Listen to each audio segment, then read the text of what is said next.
Welcome back to the Whispering Hour, where the world sleeps, and stories wake. Before we begin tonight's tale, don't forget to like the video, comment where you're watching from, and tell us what kind of stories you'd love to hear next. And subscribe, so you'll be here when the next story wakes. Now, let's begin. The Silent Hotel does not appear on maps that are proud of their ink. It hides politely where side streets forget to meet. Its brick bones are polite about their age. A sign hangs crooked over the small portico like a hand that has learned to wave. At dusk the building folds into the sky as if it has practiced disappearance. A doormat sits at the door with welcome worn thin. The brass bell above the desk rings a single clear note. It is not loud. It is not quiet. It is the exact tone of attention. The lobby smells of tea gone warm and of books that have stopped trying to be new. A single chandelier dangles in the center like an upside-down orchard. Its bulbs offer small pools of warm light with no glare. They are careful lights. I arrived late because the city had been a persistent noise in my pockets. Noise that kept returning my thoughts to the quick edges of other people's days. I had read the hotel in a forum thread. A thread threaded with people's small confessions. Some called it a refuge. Some called it a place that stored things that had nowhere else to rest. No one offered a definitive explanation. No one could. The clerk stood behind the counter as if he were the building's first question. He wore a jacket the color of old paper and hands thin from turning pages. His smile was the kind you practice in a dim room. "How long will you be staying?" he asked in a voice that slid like a hand across a countertop. I heard the way the question expected an answer that might be more than the time you can say without thinking. I said, "1 night." He wrote the reservation on a small card scented faintly of cedar and lavender. "Room 47, he said, and the number landed in the room like a small deliberate note. He handed me a key on a ring that had no jingle. It only had weight. It promised something private. The corridor to the lift had lamps in brass sconces. They threw light like small moons. Carpeting muffled my footsteps as if the hotel did not want to call attention to gate. On the wall a painting depicted a corridor similar to this one. In the painting a figure moved with a lamp in hand and its face was smudged. It might have been a smudge of shadow or an intentional omission. It could have been either.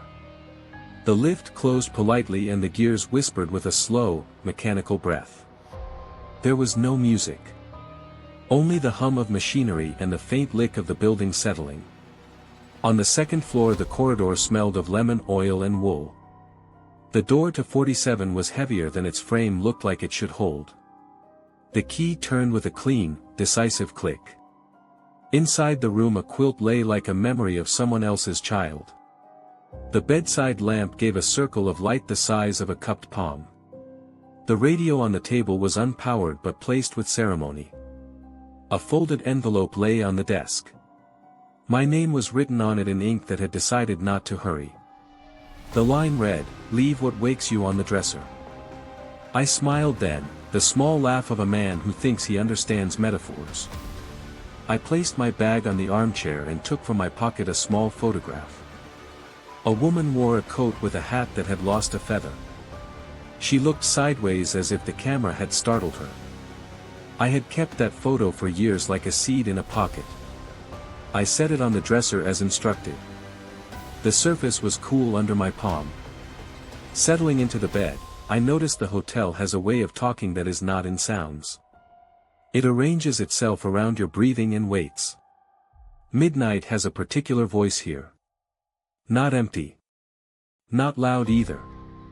It is the sound of small things setting their balance. A floorboard complained softly and then hushed as if apologizing. An armchair sighed in its upholstery. A kettle decided not to whistle.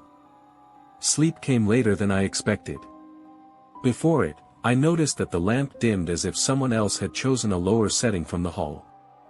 When I woke the photograph faced the mirror.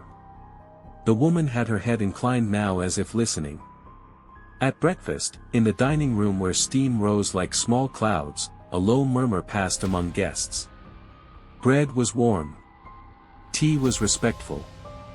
We offered each other fragments of our days like people trading small, honest goods. A woman spoke of a tune she had lost and then found in the margin of a book.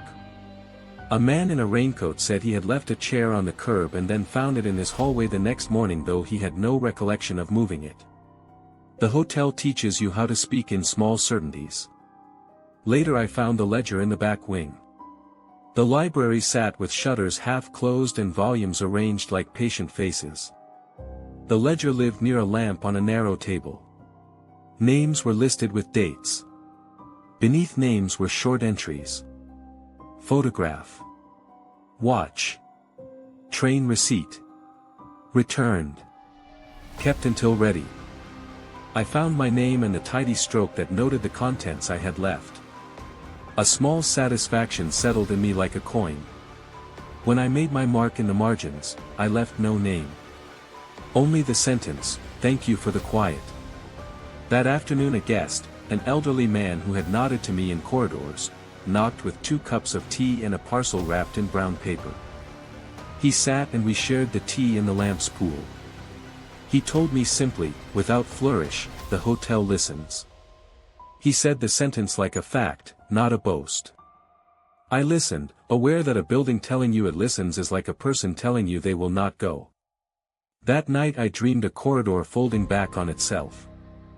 I dreamed of a train that curved inward and never reached morning. I woke before the light came and found the photograph on my dresser replaced by another. This one showed a hallway with 5 closed doors. Each brass knob was bent in a slightly different way. On the back of the photograph someone had written one word, "Stay." My watch chimed once. The note had not been mine. It smelled faintly of lemon oil. Guests move through this place with a peculiar politeness. You understand the rules without a contract. A bell at 2 means a name returned. A bell at 3 means someone has chosen to leave. A bell at 4 means a small piece of peace has been given.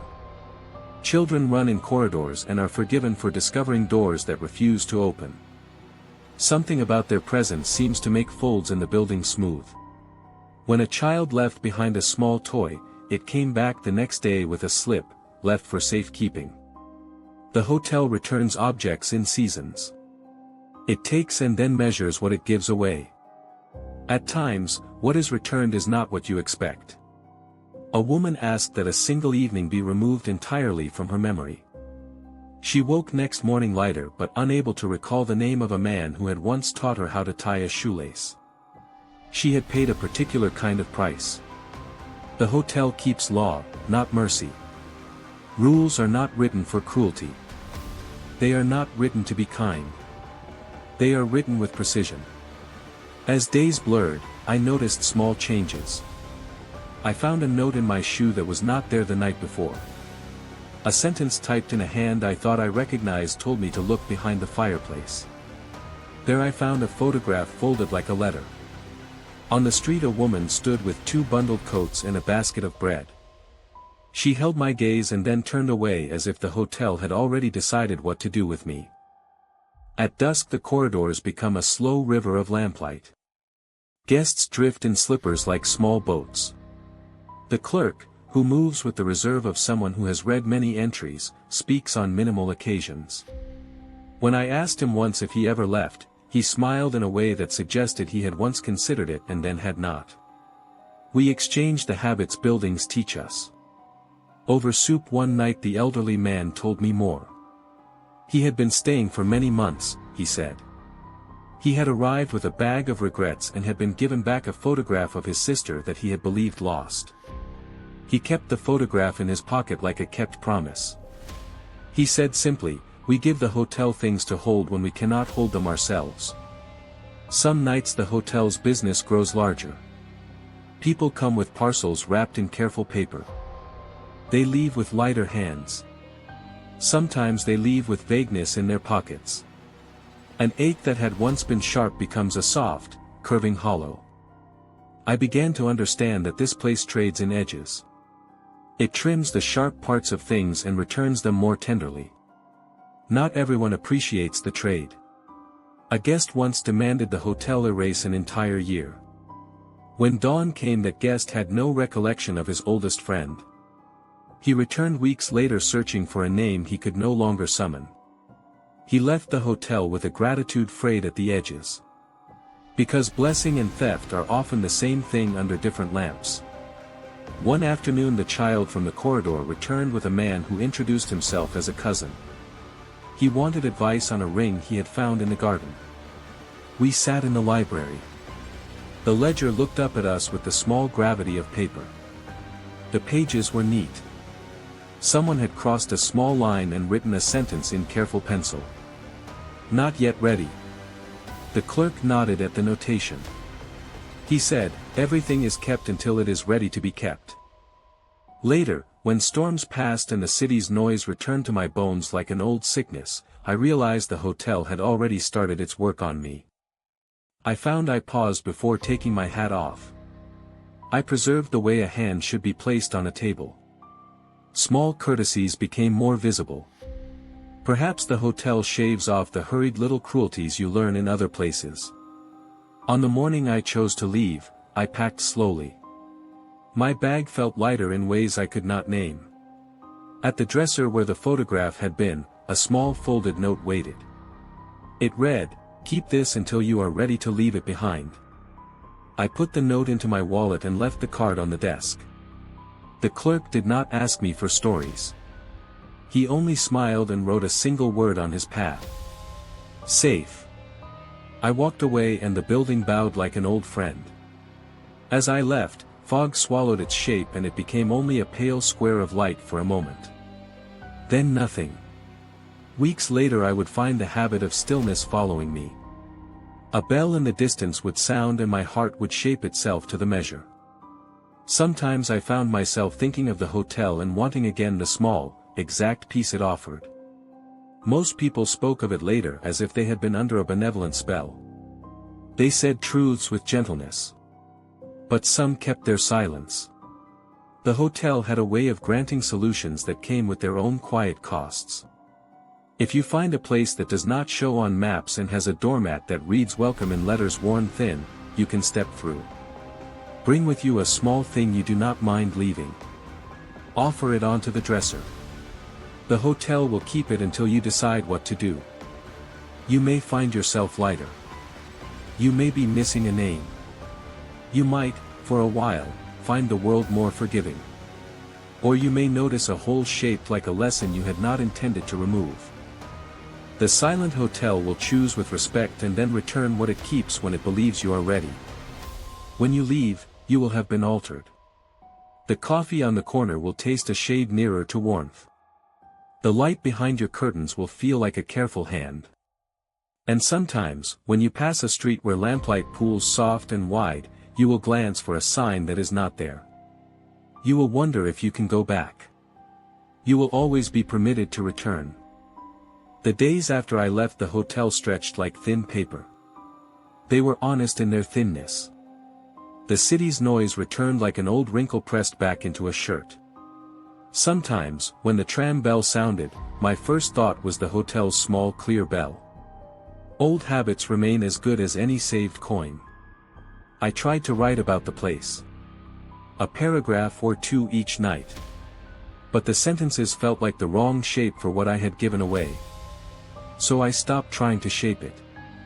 I told friends that I had been away at a small inn. They smiled as people do when a friend gives an acceptable excuse. And then, months later, a postcard arrived with my handwriting on it. Only, the handwriting was not mine. It was a slow, careful script, the kind someone practices while learning to be patient. On the back a single line, "We are keeping well." The envelope had the hotel's stamp on the corner. I placed it in a drawer and left it there for weeks. Once, in a weather like paper, the city felt especially loud and I found myself walking to the edge of town. I stood where the suburbs begin and the lamp posts thin. For a moment I thought I saw a rectangle of pale light in the fog. It vanished when I blinked. I did not go back. Instead, I called the number I had hastily scribbled on the back of the key ring. A voice answered. Polite. Reserved. Are you returning? It asked. I told it no. I said I had enough evening left. The room was the kind of answer that keeps an invitation alive. Weeks thickened into a slow season and then into a cold that made things honest. I kept the note the clerk had given me tucked into my wallet. Sleep felt different. Small things lost their edge.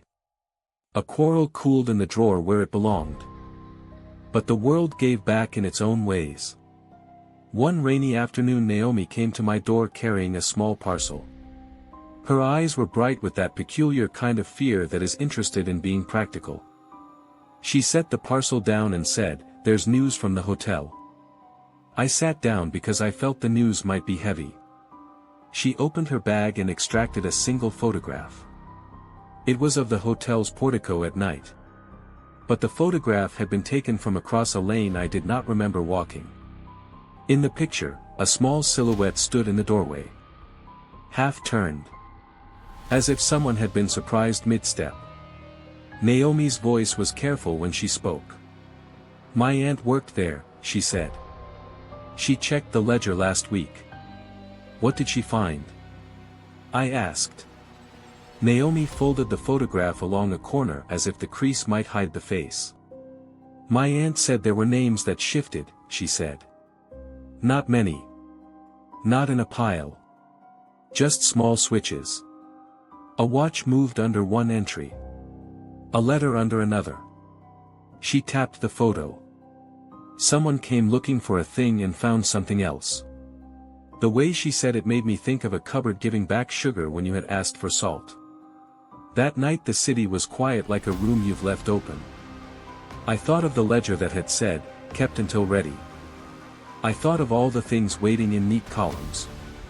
I thought of the hotel as an ocean that organizes shells into neat rows. Sleep felt like a pact. But even if I believed differently, the habit of returning crept in. So I went back. This time I took the long route. I walked through streets that were familiar and then shifted towards small lanes that felt forgotten. The hotel greeted me like an old relative on the porch. It was the same as I had left, and different as someone who has learned a new word. The clerk looked up from his pad and did not seem surprised. He slid a new card across the counter. Room 47, he asked. I hesitated, thinking the place might have expected me back. But I said, yes. One more night. He wrote something in a ledger and then, on the margin, he made a small triangle with the nib of his pen. I had watched him do that mark before. It meant something like patience. The corridor smelled of lemon oil. The painting still wore the smudge. In the painting the figure moved closer to the viewer than before. There was a sense that the brush had softened as if it had been asked not to be too definite. I stepped into 47 and found a different photograph on the dresser. It showed the garden and in its frame a man of an indeterminate age sat with a small dog. The note tucked beneath read, not yet ready to return. I left my coat and paced. There were more guests now. The dining room held conversations in low threads. A woman hummed a tune in a way that made the room slow. At the far table an older couple finished each other's sentences. They had an ease that comes from long practice. I ate slowly and listened to stories that were all small and polite. A man told of a watch returned to him after 30 years. It had the same scratch the man himself had added in youth. Another guest talked about a song that found its way back into his hands through a stranger. These were not miracles. They were tidy solutions for things that had become inconvenient to carry. At midnight the hotel's rhythm shifted. Floorboard sighed. The chandelier trembled like something breathing. I lay awake and thought about the ledger again. There was a steady pull that felt as if a current ran underneath the hotel's polished floors. I was not alone that night. A knock at the door came 3 times, gentle, like someone tapping a small rhythm. I opened the door and saw a boy no older than 10 with a paper lantern. He held it as if it were the most important thing he owned. His eyes were serious and almost scandalously old. "Did you lose something?" I asked. He looked at me the way children look at adults who are trying not to remember a rule. "Yes," he said simply. "What?" I asked. He took the lantern closer and the light trembling showed a freckled face and then something else. "Yesterday my sister forgot her voice," he said. I blinked and tried to name the thing the child had said. He went on, "She woke up and could not speak. She did not shout. She just could not find her words." I felt the sudden tightness of a person who hears a friend's quick sigh. "What did you do?" I asked. He shrugged as if the gesture were the smallest of decisions. "We brought a photograph," he said. "They took it and gave a sound. She learned the words again later." His light swung once and showed the shape of the corridor behind him. He turned about as if deciding whether to leave the lantern with me and then lifted it to show me something else. Tucked in the base was a small folded note. It read, "Leave a small thing. The hotel will remember the rest." He smiled like someone who had learned their lesson well and went. When I closed the door my hands still smelled faintly of lemon oil. That night the lamp on the desk dimmed and an envelope lay like an answer. Inside it, a postcard with an image of the city as a memory. On its back a line, "It is ready." Ready for what I did not know. My feet carried me down to the library. The ledger winked with its neat script. The clerk watched me with a look that said he had made a small calculation. He gave no lecture. He only said, "If you would like, the house can hold what you nominate for a while." I thought of the pocket of my coat. I thought of the photograph and of the watch that sometimes ran faster when I was late and slower when I was patient. There is a certain shame in admitting that you want to be lighter. I put the photograph on the desk. I put also the watch beside it. "You can keep them," I said, with a voice that was small as confession. The clerk wrote a single line in the ledger. Photograph. Watch. Kept until ready. He did not ask for more. That night sleep found me in the way a tide returns to a shore. I dreamed of doors that opened in places I had never been. I dreamed of a train that arrived on time and then politely left again.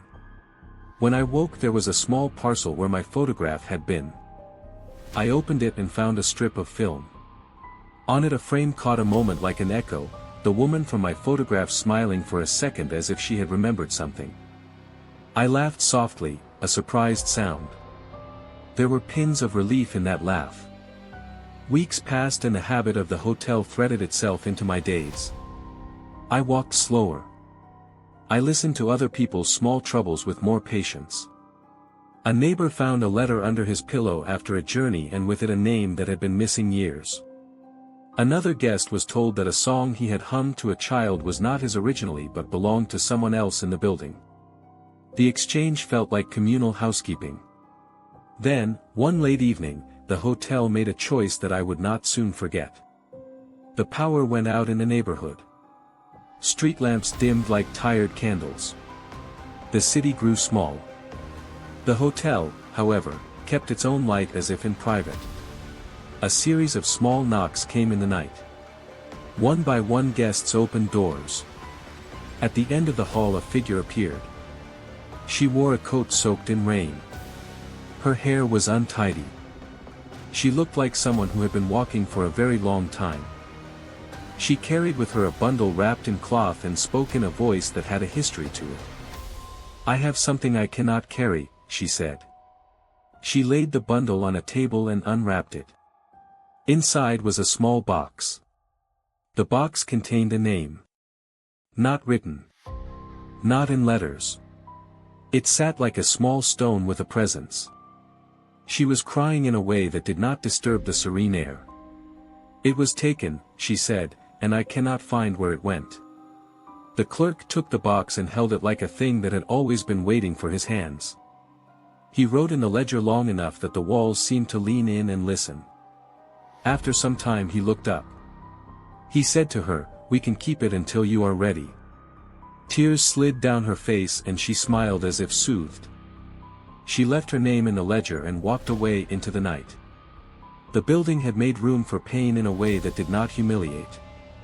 Weeks turned into months and the hotel held small things like a quiet bank. People traded objects like vows. Sometimes the traded object changed hands and returned again with an added story. I found myself looking more closely at the pattern. There were entries that had been made and then crossed and then filled in with different names. It was as if the ledger had a memory for what belonged where. At times I thought the hotel gave itself the job of teaching people patience. At times I thought it was making a collection of small human things because it liked the shape of them. When I left again, the clerk pressed a key into my palm and did not say goodbye. He only said, "You are always welcome back when you find you have room for more." I walked into the fog as before. This time the city did not seem as loud. The bells on the tram sounded like a courtesy. And once, when a small bell rang in the distance, I smiled and thought of small things being returned. The parcel with the strip of film sat on my table for months. When I watched it, the woman on the frame would look up and, for the tiniest of seconds, look directly at me. It was not a challenge. It was an acknowledgement. The hotel had not simply taken. It had remembered. It had arranged my corners in a slightly different way. And that slant made the world feel kinder and more unnerving in equal measure. So yes, I do return in thought. I keep a little map in my head of the way light falls in the hotel corridors and the smell of lemon oil at the elevator. If you ever find yourself carrying a thing that nags at the edges, consider a place that will hold it for you.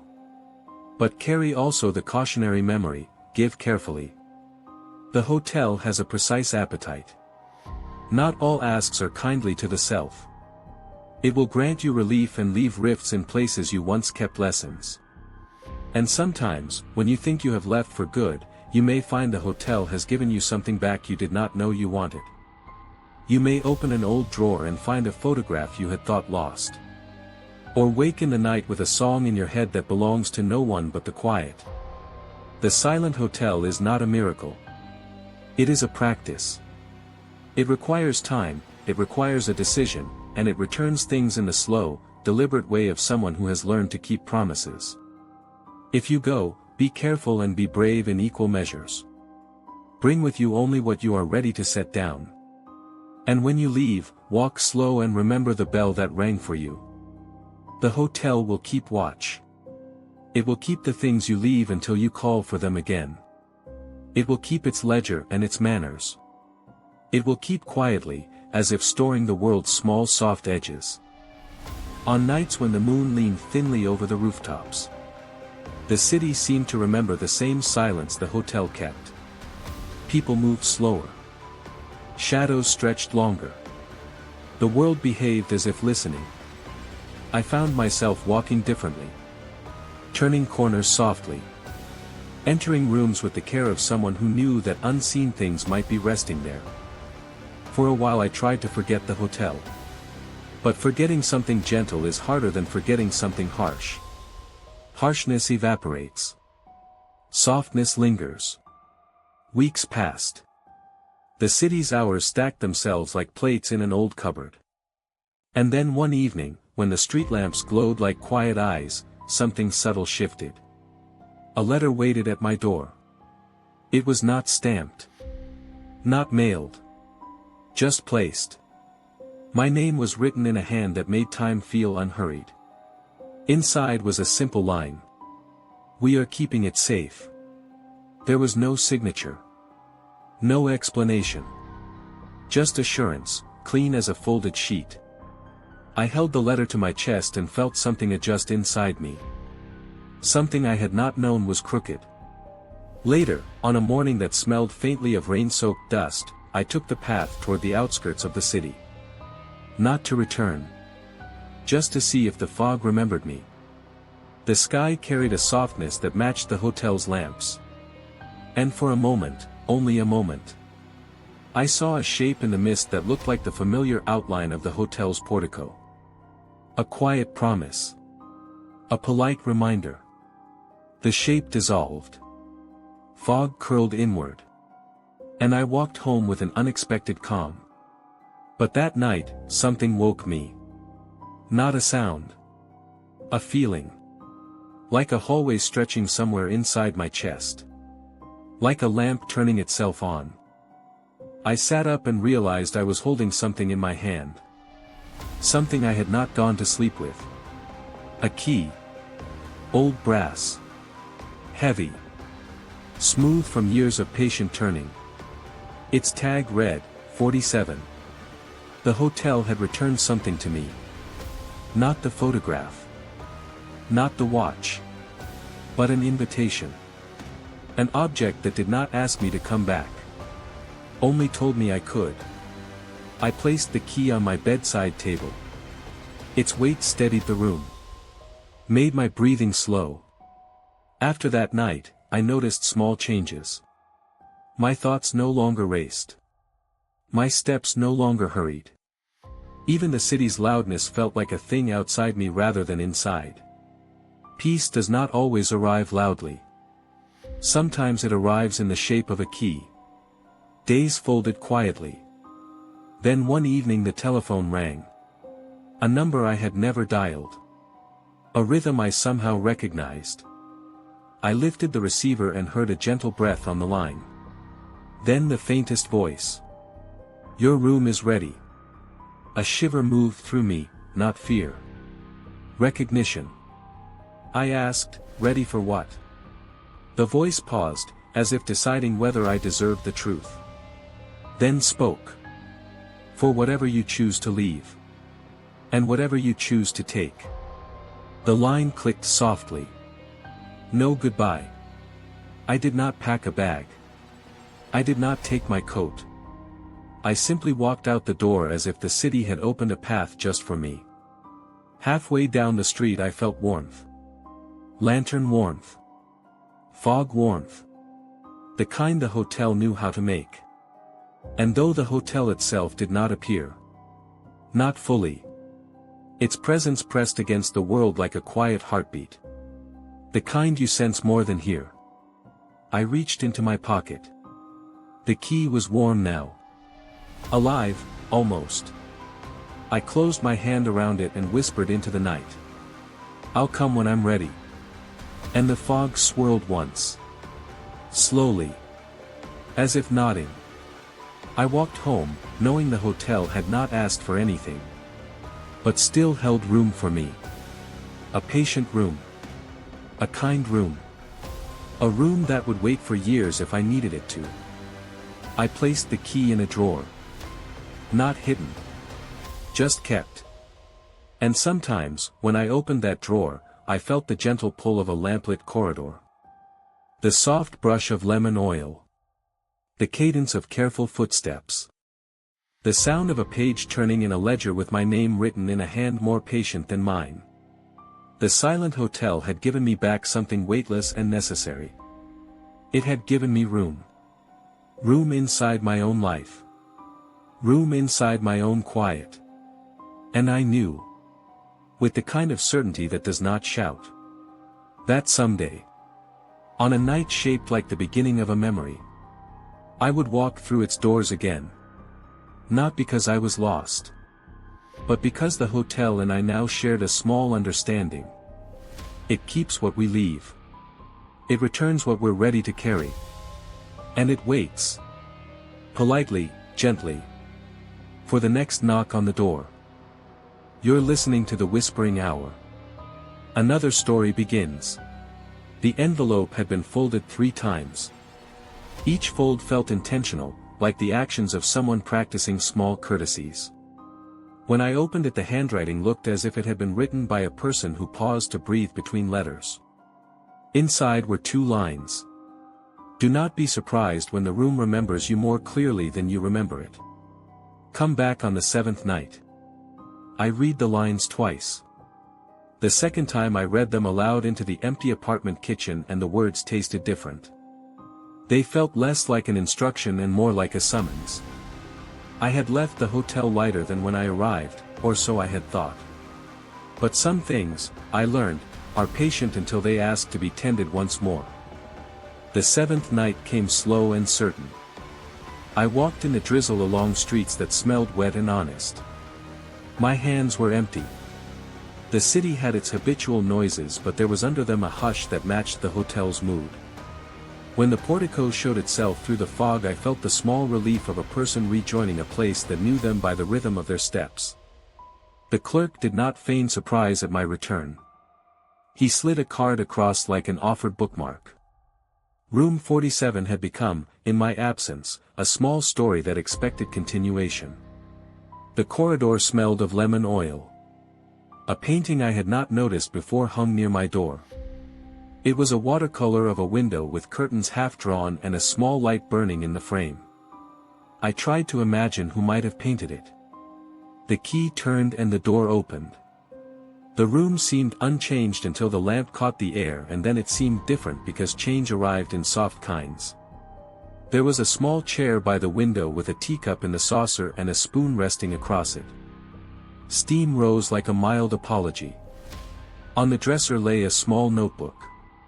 Its cover was soft and had no title. I opened it and the first page read, "Leave a line. Take a line." The paper smelled faintly of dust and ink. The hotel suggested a language of exchange again. I thought of the photograph I had once left and the watch I had kept in a drawer. I took the notebook to the armchair and sat. Outside, a tram clattered somewhere like a remembered punctuation. I put my hand to the blank page and wrote a single sentence. I keep my father's watch because it speaks to me when my own heart is too quick. I folded the page and left it in the room. When I looked up, the teacup was empty and the spoon polished as if someone had decided it was time for tea. The hotel moved in ways that felt courteous and thoughtful. That night I slept in the way sleep arrives when the world has had time to set its affairs. My dreams were of doors I did not open and corridors that kept rearranging like hands moving through an accordion. At 3 in the morning a soft knock came at my door. Not the 3 polite knocks of someone asking to borrow a cup. This was a rhythm precise as a clock. I opened. No one stood there on the threshold. Only a small folded photograph lay on the floor. I picked it up. It showed the hotel garden in early winter. A single bench was visible and on it a coat draped as if someone had just stood up. Behind the bench a child was running, hair damp with mist. On the back was a single word in the same careful hand, "Remember." I placed the photograph on the dresser. It felt like a breadcrumb left for someone who might have wandered away and needed a path back. Over the next days I observed the hotel as if taking notes for a slow book. I learned when the staff changed the oil in the lamps. I learned the sound of the lift as it exhaled and the rhythm of the embroidery of the carpet. There were other guests. A woman who insisted on reading until dawn. A man with a ledger of his own who spent mornings counting pages. An elderly couple who moved like a duet, finishing each other's phrases. They shared nothing deliberately with me. They gave away the presence of their attention by the way they touched their spoons to their mouths. People who have had things returned to them speak in small confidences. They do not show off miracles. They take them home like reserved ornaments. One evening, when the rain found the windows in long, patient fingers, I heard a conversation in the hall. 2 guests had gathered near the lamp and were talking in the hush of low voices. One told the other that he had been given back a letter he thought burned years ago. The other said he had been returned the smell of his mother's coat. They marveled without exuberance. The hotel kept things that were not only objects. It kept shapes of sensation. People traded sensory memories here, a scent, a tune, a remembered way of smiling. The ledger recorded them both. It recorded the year and the object and then, sometimes, a small note saying ready. One night I woke to a sound like someone whispering at the edge of the curtain. I walked to the window and looked out at the garden. There was a figure moving between hedges. It was a woman in a light dress, though it was not summer. She moved with the certainty of someone carrying a small, private grief. When she crossed the path she left the garden gate open and a sound like a small bell rolled across the stones. I dressed and followed the trail. At the end of the garden stood a low stone wall and below it a lane washed in fog. She had gone. On the low wall I found a small bundle. A child's shoe wrapped in paper. A note tucked into the laces read, "For safekeeping until she remembers how to run again." I felt a sudden tenderness that made my throat tight. The hotel was, in secret, a place that taught patience to people who had been hurried. And in teaching it, it could be fierce. There were warnings. At the bottom of a meal plate someone had once found a message written in jam, "Do not ask for the whole house." At the desk a sign had been put up in quiet ink, "Requests please," in careful handwriting. The hotel reserves the right to hold back items not ready. I took note. Because desire can be a greedy thing. I kept that in mind when leafing through my notebook. One afternoon Naomi arrived, breathless, with a face that had been shifted by news. She came to me at the table and said, without preface, "The ledger moved." I paused mid-sip. "What do you mean?" I asked. She tapped the page before her in the notebook, where she kept a small record of oddities. "Entries change," she said. "Yesterday an item said, 'kept,' and today it says, 'returned,' and the name is different." Her voice had the thinness of someone who had seen a small slight. I found the ledger and asked the clerk. He looked at the page and did not seem surprised. He wrote slowly and said, "Some memories take time to be returned. Some rememberings need someone else's hand to finish the sentence." That reply unsettled me. It hinted that there were other participants in the hotel's work. Not just the hotel and its ledger, but an elasticity of memory that required more than one person to restore. That night I dreamt that the corridor had rearranged itself around people I had not yet met. I woke early and found a card under my door. The card had a map drawn on it. Not of streets but of rooms. Lines like a spider web connected numbers, and in the center was 47. Beneath the map a tiny note said, "Find the room that wants the song." I took the map to the clerk, who watched it with a look that suggested he had been given a riddle to solve. He said only, "The hotel is a network. Things move where they want to move." I left the map on the desk and that night sat in the chair with my notebook, a lamp, and the feel of being watched in the best way possible. There is a comfort to being observed kindly. It keeps your habits honest. On the map the line from 47 to 12 pulsed in my mind like a thread worth following. So I followed it. I walked the hotel's corridors, doors closed like held breaths, and knocked lightly on 12. No answer. I knocked again. A voice answered and welcomed me by name. I did not expect to be known. The door opened and inside a young woman sat with a small radio. She smiled at me as if we were long acquaintances and offered me tea. Her hands were steady.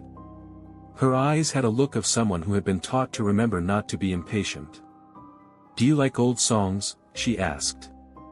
"Yes," I said. She set the radio between us and searched through stations until a pressed register of static cleared into melody. A tune came out that had a slow, swaying step and then turned into a phrase that felt like a name. She nodded as if the radio had answered her question. She said, "I couldn't sing for a while. The hotel kept the sound until I was ready." Her joke landed on me like a stone that sinks with a true weight. I realized then that the hotel could be selective. It could give what it considered required at the exact moment. It had agency. That night the radio played and the tune wrapped around the room like a shawl. I slept with the music in my ears and woke with a memory of a street corner I had not stood on for years. When I left the room the young woman pressed a small folded scrap of paper into my palm. It read, "Take this for now. Return when the next song finds you." I kept it in my notebook. Weeks flowed. I found that my notebook filled slowly with little scraps. Sometimes they were receipts. Sometimes they were sentences that were not mine but which felt helpful. I found a note with a phrase I had once said aloud in a fever when I was ill. And one morning the clerk pushed a small parcel across with no ceremony. Inside were pages of a book I had been searching for a long time. The hotel, in its unobtrusive way, had gathered the ending for me. But the ledger's shifting continued. Names rearranged. Objects moved from one column to another. A man who had checked in with a violin found that his instrument appeared on another guest's table. He did not accuse anyone. He simply accepted and said, "It happens." The hotel had its own moral economy. One night, after a harsh wind stripped leaves from trees outside, a woman arrived panting as if she had run. She held a bundle of letters bound with twine. She put them on the desk and said, "I have lost the voice of my sister." The clerk took the letters and made a small gesture with his hand. He wrote in the ledger and then told her to sleep in room 12. When morning came, the sister could speak again but remembered nothing of the month she had lost. At breakfast she sang a line and then caught herself and laughed with surprise. We all listened politely as if a private miracle had been offered and we were its guests. There are kindnesses here that demand even you keep your voice low in gratitude. And there are elements that warn. If you ask for too much, the ledger notes the request and the hotel returns an economy with exact change. The change is not always comfortable. It adjusts other people's margins. A man who asked for his loneliness to be erased found one afternoon that his daughter no longer knew him. He returned screaming with grief. He had traded one ache for a hole that could never be sewn. The clerk closed the ledger that day, and for a long while he did not offer tea. He had an expression like a man who had learned something he wished he had known before. I kept my request small after that. I learned to ask in halves and quarters. One night a storm severed the tram line and the city thrummed with static. Guests gathered by the windows and watched rain the way country people watch snow. The hotel did something then that I had not seen. It opened a door between floors. No one dared to cross it at first. The lintel gave off a soft warmth. A line of small lamps led down like a trail through a private garden. The clerk announced that a reading would be held for those who wished. A reading at the Silent Hotel had a taste like toast. People gathered in the library with their cups. One by one they read from whatever they had left or wanted to leave. Some read regret. Some read songs. Some read single lines that made others in the room weep in the small way of people who know the value of a sentence. At the end of the reading the lights dimmed and a hush that felt like benediction filled the room. When I returned to 47 that night I found my notebook had a new page. On it someone had written in a slow hand, "Thank you. Returned when ready." I felt a small warmth. As if the hotel had read my sentence and decided it was time to give something back. Time went on and the ledger continued to bend around people's needs. I came to regard the hotel as a place that taught me discretion. It taught me not to ask for the end of things I had been given.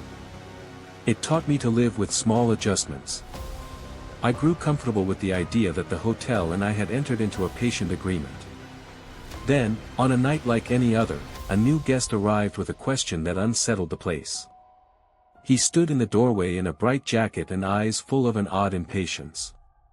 He asked loudly for the hotel to return the year his father had left. The room silenced. A few guests looked up. The clerk closed the ledger and shook his head. "You cannot demand that which is not ready," he said with sudden firmness. The new guest stamped his foot and protested. He said the hotel was holding things unjustly. The clerk said, "We keep until ready. We return when the time comes. Your voice is young. Anger in a place like this is loud. It reverberates and unsettles people who have made careful bargains." That night the city felt different. The hotel began, in small ways, to show teeth. Doors refused to open for a while. The lift shuddered. A small oil lamp in the stairwell guttered and went out. People muttered about oddities, and some left for a night as if to cool tempers. When they returned, softer, the ledger had a new note: the house chooses when to answer agitation. The next morning the newcomer was gone. He had left without his bright jacket. On the bench in the garden a single glove lay folded like a concession. I thought about the nature of power in this place. It was not brute. It was not cruel. It was the patient authority of something that had learned to keep itself intact. The hotel had rules and its own sense of kindness. And while it offered solace, it would not be bullied. That season passed. People resumed slowly the small barter of memory and object. Songs returned. Photographs were slid back into hands. Letters unwrinkled and read aloud. And in a private way, life resumed. I came to understand that the hotel does not so much erase as rearrange. It will tidy edges, mend frayed thoughts, and return things in parcels that are wrapped differently. Sometimes what returns is better. Sometimes the price is a new absence. I lived with that knowledge. And then Naomi found a photograph tucked inside the spine of a book she had never borrowed. In it was an image of a small room with a single bed and a window looking out on a lane. Pinned to the photograph was a note. "Find the name that will not stop knocking." She showed it to me and we traced the hotel's ledger together. We worked like two people trying to solve a puzzle that was also a kindness. At the end of a night of tracing and asking, the clerk lifted his pen, wrote a single word, and then closed the ledger with a soft snap. I returned to 47 with the slow care of someone bringing a small gift. I took nothing with me. I wanted to arrive empty-handed so that the room might have full license to offer what it had chosen. When I opened the door I found that the chair near the window had been moved closer to the lamp. On it lay a small leather-bound book I did not recognize. Its cover was embroidered with a thread that shivered in the lamplight. Inside the first page someone had written, "For the one who keeps small things safe." A cup of tea steamed on the table as if waiting. The radio tuned itself to a station that hissed and then landed on a melody I had once danced to in another life. On the dresser a photograph leaned against the mirror. It showed the hotel from a different angle. At the edge of the photograph a figure was sitting on the steps, head bowed. It could have been anyone. But it felt familiar in a way that disarmed me. I sat and opened the small leather book. Its pages were filled with entries in different hands. Lines like stars. A child's scrawl. A careful italic. A strong man's block letters. Each entry was short. A memory. A note. A small instruction. Many began with the phrase, "Left for safekeeping." One entry read, "For the child who will forget laughter." Another, "For the man who cannot stand the smell of rain." I turned pages and read as if gathering crumbs. Each entry felt like a person stepping up to a counter and depositing a secret for future redemption. About halfway through the book a loose scrap fell out. On it was a single list. 5 items. A watch. A ribbon. A melody. A sentence. A key. The list looked strangely familiar. My fingers trembled. I had seen those things in others' hands. I realized with a sudden, quiet shock that the hotel does not only keep things. It assembles patterns. And the patterns sometimes align with people's lives in ways you cannot foresee. I read more. There was a note in the margin in a hand I recognized from the ledger. "If the room asks, do not be startled by the answers it gives." I sat with that line and let it fold into my understanding. The lamp hummed. The radio sang a small slow sister song. In the quiet I felt the room breathe. It was not the building breathing. It was a breathing that had agency, like an animal turning in sleep and finding a comfortable position. I closed the book and left it on the table. I took up the teacup and drank. Its warmth slid along my tongue like small counsel. Then the door opened softly and Naomi stepped in carrying a candle. She had a look that suggested she had been given permission to act with kindness. She set the candle on the mantel and its flame steadied the room. She looked toward me and said, "The room sometimes will ask for a trade." "A trade?" I echoed. She nodded. "It does not ask loudly. It makes a suggestion. A line appears in your book. A memory stirs. A sound enters the night. If you are willing to follow, you may find pieces return in strange orders." I thought of the list I had seen and of how patterns gather.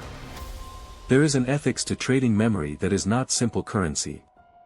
If you let the hotel take one thing, you might be given another that fits a whole, but leaves another outline. "And if you refuse?" I asked.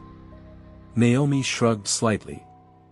"Then the room keeps what it thinks you need it to keep," she said. "And sometimes it keeps it longer." We sat with the candle between us and let the silence do what it does best, reveal small truths. When the candle burned low, a soft sound came from the corner. It sounded like a faint music box. On the desk a small box sat that I had not noticed before. It had a tiny crank. Naomi handed it to me. "Wind it," she said gently. I turned the crank and a tune filled the room. It was the song I had once heard in a radio on a city corner years ago but could not name. As the melody spun, the photograph on the dresser shifted imperceptibly. In it the bowed figure stood and, for the slightest of instants, lifted its head. I felt an answering lift in my chest. The room asked me to wait. I waited. Minutes folded. The tune played. The photograph slid off the dresser on its own and lay face up on the bed. On the bed the image had changed. Where there had been only a bowed figure, there now sat a child with a small dog.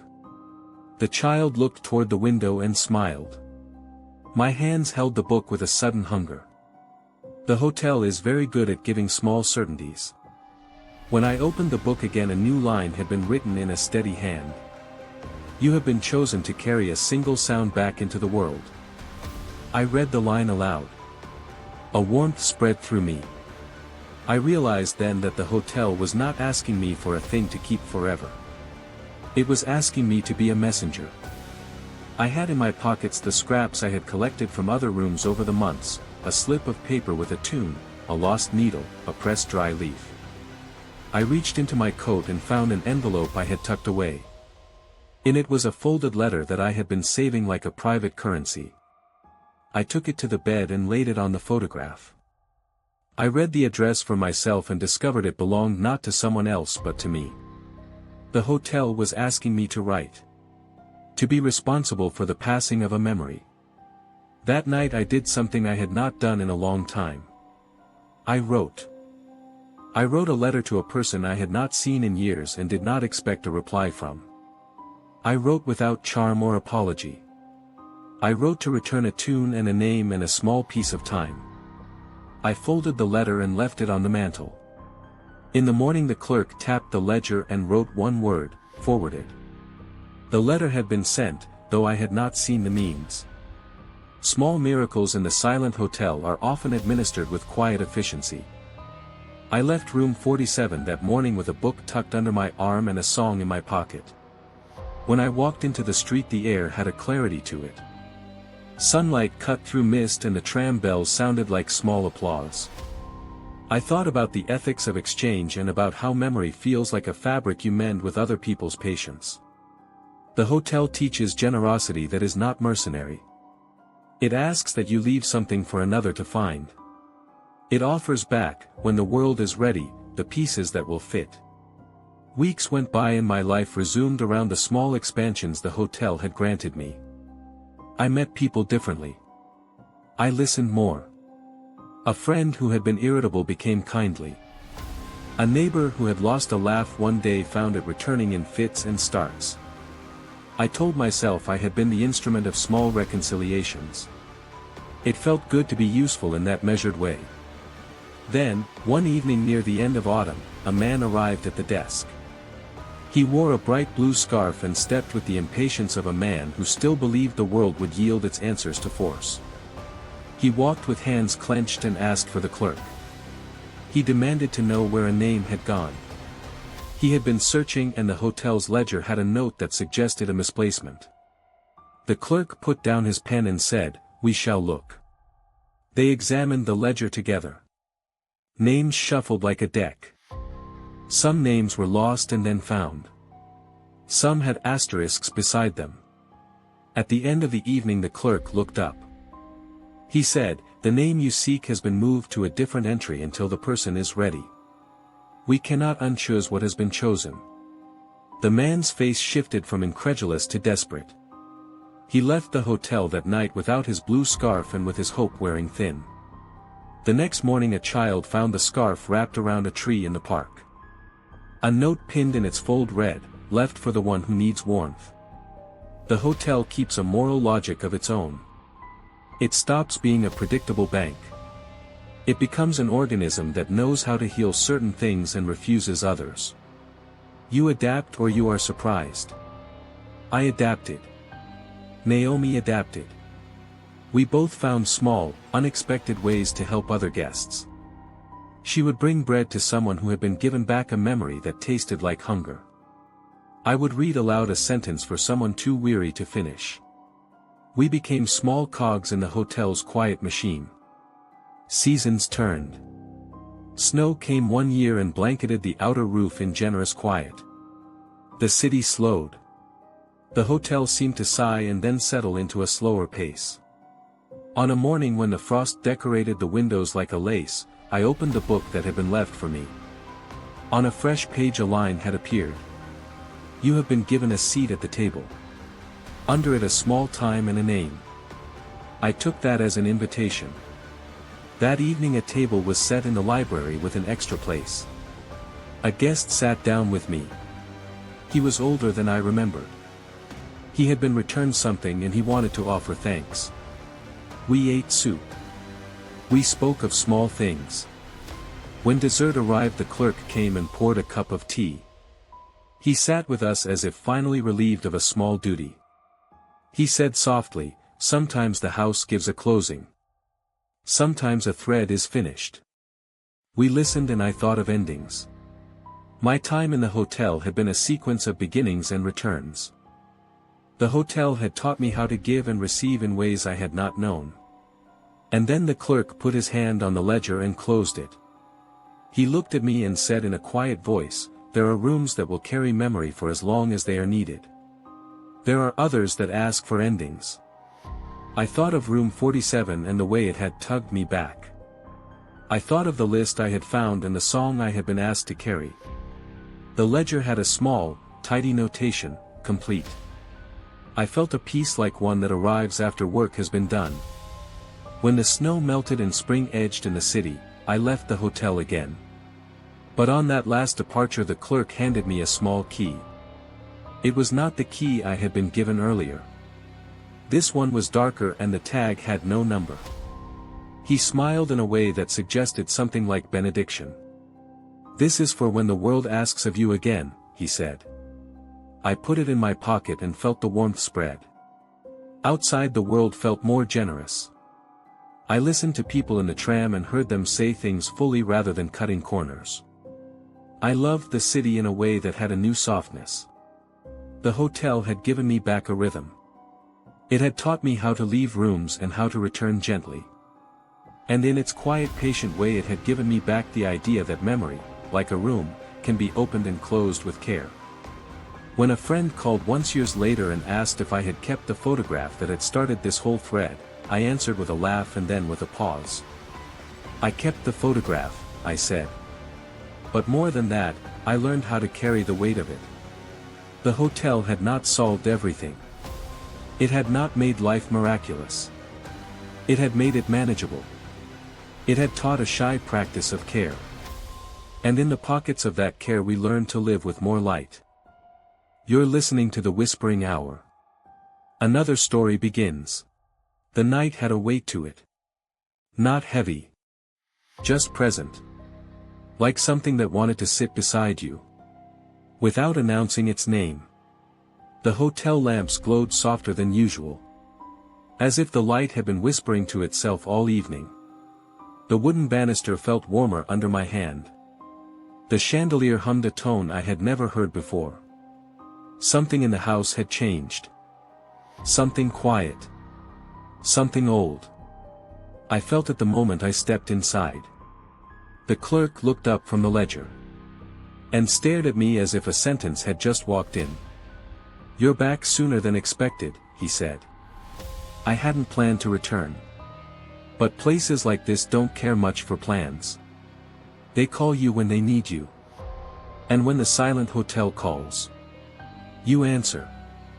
I placed my small bag on the counter. "What happened?" I asked. He turned a page in the ledger. The paper made a sound like dry leaves bending. "A window," he said. "Only one." His voice dropped lower. It refused to close. That didn't sound like a problem. But with this hotel, nothing was ever just what it sounded like. I followed the clerk through the corridor. The air smelled of vanilla wax and old rain. The walls had a faint pulse, as if breathing under the wallpaper. We stopped outside room 61. A room I had never visited. A room that looked perfectly ordinary. Until the clerk placed his hand on the doorknob and whispered, "Watch your breath." The door opened. Inside, the room was still. Perfectly still. Except for the window. The curtains trembled. Though there was no wind. The lamp flickered. Though nothing disturbed it. And then I saw it. Something pale. Something shaped like a hand. Pressing softly against the glass. From the outside. The clerk didn't flinch. He spoke quietly. "It's been knocking," he said. Very gently. "For 3 nights." My skin rose with a chill. That wasn't quite fear. Just recognition. "Someone trying to come in?" I asked. He shook his head. "No. Someone trying not to leave." I stepped closer. The pale shape faded. Then returned. As if learning the rhythm of the room. The clerk handed me a folded card. It read simply, "For the one who listens." My breath settled. The house had chosen again. And this time, it wanted me in room 61. The clerk nodded. And quietly closed the door behind me. The bed was neatly made. The lamp glowed faintly. And the window kept quivering like a heartbeat under frost. I pulled a chair toward it. And sat. For a long moment. Nothing happened. Then a soft tapping. Rhythmic. Not random. Not panicked. Almost polite. I leaned in. "Hello," I whispered. The tapping stopped. The pale shape pressed against the glass again. But this time it didn't fade away. It stayed. As if waiting. "Do you want to come in?" I asked. The glass cooled under my fingertips. Then a faint voice. So faint it felt more like a feeling than a sound. Brushed the back of my mind. "Not yet." I swallowed.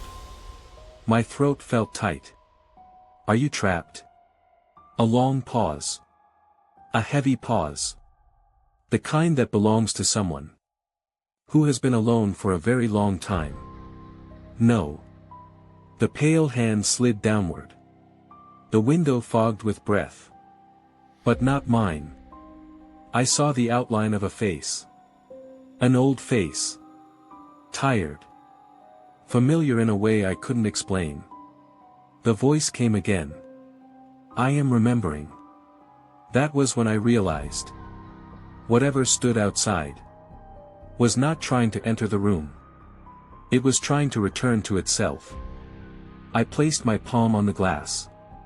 The cold spread under my skin. Like a slow echo.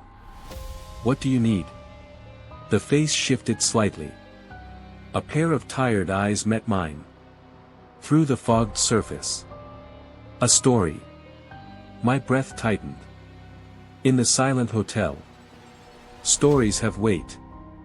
They open doors. They close wounds. They keep the restless at rest. And the forgotten remembered. I sat down on the bed. And the window settled its trembling. As if giving me permission to begin.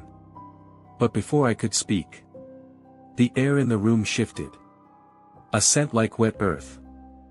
A feeling like turning a page. The pale voice whispered again. Not your story. I frowned. Then whose? And then, slowly, a folded piece of paper slid beneath the window frame. Impossible. The window was shut tight. But the paper slid in anyway. Like memory passing through moments that no longer mattered. I picked it up. The handwriting was unsteady. Old. Belonging to someone who had learned suffering. One winter at a time. It read. I am the keeper of the last window. And I am losing my place. Tell me what I left behind. I stared at the words. Until they trembled in my vision. The window tapped once. Softly. A knock that sounded like a heartbeat asking for help. I stepped closer. The face behind the fog looked weaker now. Fading at the edges. Tell me what I left behind. The voice whispered again. Thinner than before. I placed both hands on the glass. The cold burned now. But I didn't pull away. Then show me, I said. Show me what you can't remember. The window flickered. The lamp went out. The air thickened like dust in a forgotten attic. And then the room dissolved. Softly, slowly. Into a memory that wasn't mine. The walls changed. The ceiling sank lower. The floor smelled of old pine. I was standing in a small workshop. Shelves of tools. Bits of wood. Shavings curled like sleeping feathers on the table. And in the corner, a man sat carving a window frame. With hands that trembled from age. Or sorrow. Or both. His movements were careful. Gentle. Like someone creating a door.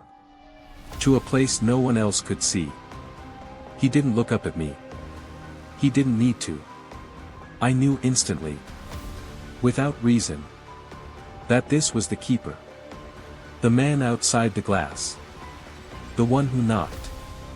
The one who remembered and forgot. In the same breath. He carved in silence. Every stroke sounded like a memory being restored. When he finally spoke. His voice was soft. I kept the last window, he said. It was my job. To watch what people left behind. When they left the hotel. He brushed dust from the wood. And continued. But one night. I forgot a story. His knife slipped. A thin cut of wood broke away. I locked it inside the window frame. And when dawn came. The story was gone. And so was I. He set the unfinished frame on the table.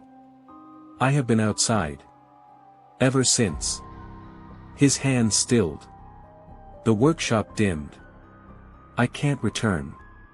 Until I remember. What the story was. The room blurred. The scent of sawdust vanished. Darkness replaced the workshop. And I was back in room 61. The pale shape outside the window was almost gone now. Melting into the glass. Like breath turning back into silence. I pressed my forehead against the pane. We'll find your story, I whispered.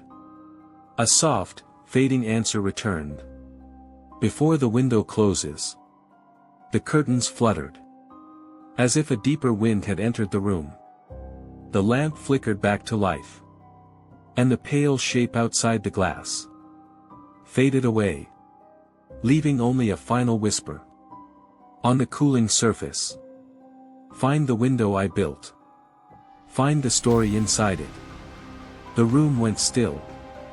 The air grew calm. And I realized. The Silent Hotel was not done with me. Not tonight. Not yet. The keeper's story had only just begun. The silence in room 47 didn't feel empty anymore. It felt settled. Like a long argument that had finally exhaled its last word. But the hotel wasn't finished with me. Not yet. The lamp on the desk flickered twice. A gentle signal in the house's quiet language. It wanted me to stay. To listen. To witness what came after a story found its ending. I stepped toward the last window again. The carvings around the frame glowed faintly. As if the wood were remembering itself. Some pieces shone brighter than others. Especially the corner where I had placed the woman's letter. Her forgiveness had healed the gap. Like a stitch closing a wound. The house responded. A warm draft brushed past my sleeve. The wallpaper rustled softly. Like pages turning in a book nowhere near my hands. Something was moving through the hotel.